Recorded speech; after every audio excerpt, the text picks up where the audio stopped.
నా దగ్గర ఉన్నటువంటి సమాచారం, నా దగ్గర ఉన్నటువంటి రికార్డ్స్, కాన్ఫిడెన్షియల్ రిపోర్ట్ అంతా కూడా సిటీకి ఇవ్వబోతున్నాను నేను. ఒక కేంద్ర మంత్రే కాకుండా ఒక బాధ్యతాయుతమైనటువంటి ఒక పౌరునిగా నా దగ్గర పూర్తి సమాచారాన్ని సిటీకి అందజేసే ప్రయత్నం చేస్తున్నా.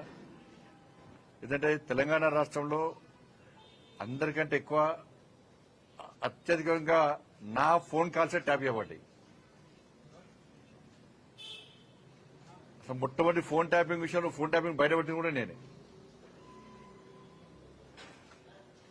అందరి నా ఫోన్లు, మా కుటుంబ సభ్యుల ఫోన్లు, మా సిబ్బంది ఫోన్లు, మా ఇంట్లో పనిచేసే వర్కర్ల ఫోన్లు, మా పార్టీ నాయకుల ఫోన్లు, మా పార్టీ కార్యకర్తల ఫోన్లు కూడా ఇలా కేసీఆర్ గారి ప్రభుత్వం ఇలా అన్ని కూడా ఫోన్ ట్యాప్ చేయబడ్డాయి.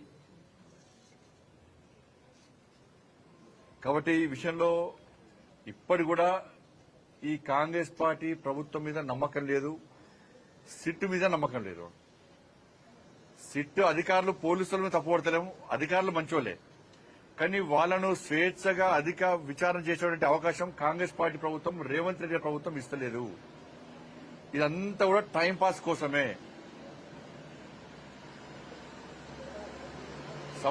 సంవత్సరాలు విచారణ పెడుతున్న కాలయాపన చేస్తున్నది. కేసీఆర్ కుటుంబంలో ఒక్కరిని ఇంతవరకు అరెస్ట్ చేయాలి. కమిషన్లు వేసినారు, టైంపాస్ చేస్తున్నారు. కమిషన్ రిపోర్ట్లు వచ్చినా చర్యలు తీసుకునే పరిస్థితి లేదు. కాబట్టి బీఆర్ఎస్ కాంగ్రెస్ ఇద్దరి మధ్య దోస్తానా, వాళ్ళిద్దరు కలిసి ఈ డ్రామాలు ఆడుతున్నారు. కాబట్టి దీని మీద నమ్మకం లేదు.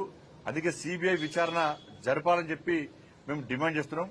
మిగతా అన్ని విషయాలు కూడా ఆ విచారణ అనంతరం మీకు వచ్చే అన్ని విషయాలు బయట చెప్తాను.